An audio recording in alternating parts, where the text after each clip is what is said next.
और अब बात एंटी हिंदू स्क्रिप्ट की, वो स्क्रिप्ट जिस पर आजकल विवाद छिड़ा हुआ है।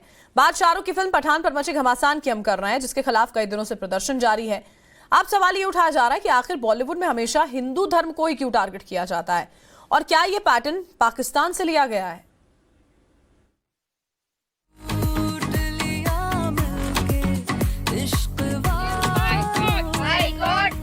पठान फिल्म बाइकॉट, शाहरुख खान मुर्दाबाद मुर्दाबाद मुर्दाबाद। बेशर्म रंग पर बवाल है, बड़ा जबरदस्त विवाद है, शहर शहर प्रदर्शनों का दौर सा चल पड़ा है। फिल्म में दीपिका पादुकोण ने भगवा रंग की बिकनी पहनी है और शाहरुख खान के साथ कुछ बोल्ड सीन भी दी। इसी वजह से न सिर्फ फिल्म पठान के बाइकॉट की मांग हो रही है, बल्कि विरोध की आग भड़कती जा रही है।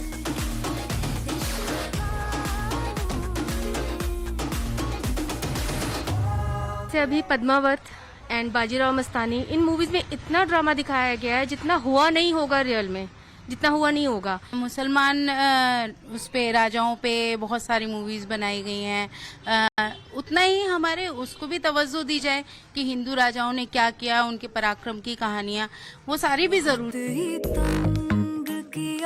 बॉलीवुड पर आरोप कोई नया नहीं है, सवाल यही है कि सहिष्णु हिंदुओं के सब्र का इम्तिहान कब तक लिया जाता रहेगा। फिल्मों में अक्सर हिंदुओं की धार्मिक परंपराओं को दकियानूसी और बेतुका क्यों बताया जाता है, वहीं इसके उलट मुस्लिमों को ईमानदार और नेकदिल क्यों दिखाया जाता है। इतना ही नहीं, ऐतिहासिक पृष्ठभूमि वाली कहानियों से छेड़छाड़ कर मुगलों का महिमा मंडन क्यों किया जाता है।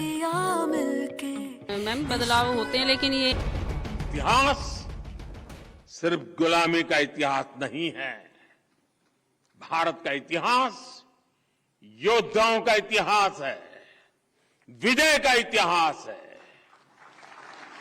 भारत का इतिहास अत्याचारियों के विरुद्ध अभूतपूर्व शौर्य और पराक्रम दिखाने का इतिहास है। भारत का इतिहास जय का है, भारत का इतिहास जंग का है, भारत का इतिहास त्याग का है, तप का है।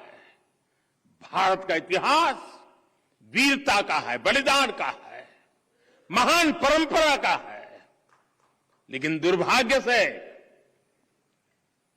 हमें आजादी के बाद भी वही इतिहास पढ़ाया जाता रहा जो गुलामी के कालखंड में साजिशन रचा गया था। आजादी के बाद जो इतिहास लिखा गया उसमें भारत का जन्म 1947 से और उससे पहले रियासतों पर तुर्कों, मुगलों के हमलों की कहानियों के तौर पर बताया गया, जबकि इस बात के सबूत है कि भारतवर्ष की संस्कृति लाखों साल पुरानी थी और 5000 साल का तो प्रामाणिक इतिहास भी मौजूद है। आज बाबर, हुमायूं, अकबर, शाहजहां, औरंगजेब का नाम तो हर कोई जानता है, अंग्रेजों का इतिहास भी सब जानते हैं, मगर मुगल कालीन हिंदू राजाओं के अलावा गुप्त, मौर्य, चोल, चालुक्य वंश के प्रतापी शासकों के बारे में शायद ही लोग ज्यादा जानते हैं।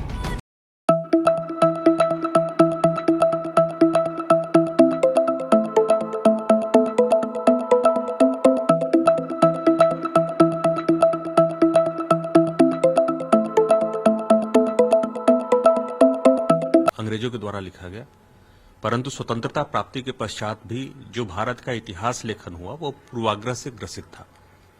उसमें भारतीय वीरों को, सूरों को और भारतीय परंपराओं को और भारत की मान मर्यादा को पूरी तरह से निस्नाबूद करने का प्रयास किया गया। भारत और मध्यकालीन भारत का इतिहास मतलब मुगलों के इतिहास से जोड़ा गया।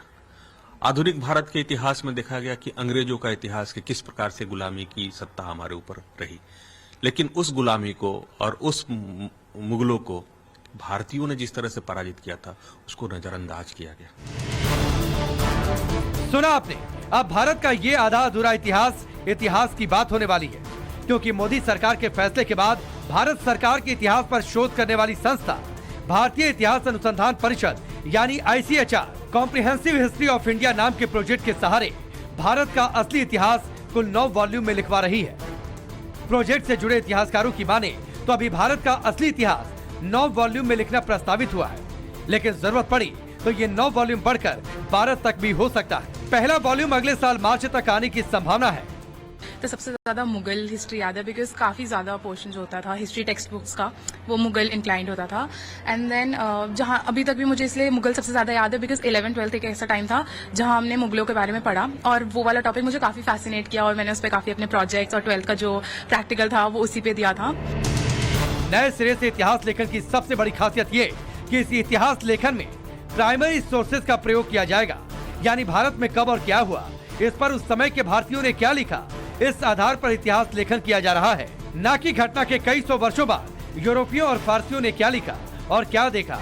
इस आधार पर वो जो नई स्टडीज हुई है उन स्टडीज को भी हम लेंगे। आर्कियोलॉजी के फील्ड में क्या हो रहा है, जीआईएस मैपिंग के दृष्टिकोण से जो नए आयाम हमें मिले हैं कि सिंधु वैली कहां से कहां तक थी, उसका जो डेटिंग का पैटर्न है, उसके साइड में जितने भी सिविलाइजेशंस है वो कैसे तैयार हुए थे, ये जो सारी चीजें हैं ये मेन स्ट्रीम हिस्ट्री में नहीं है।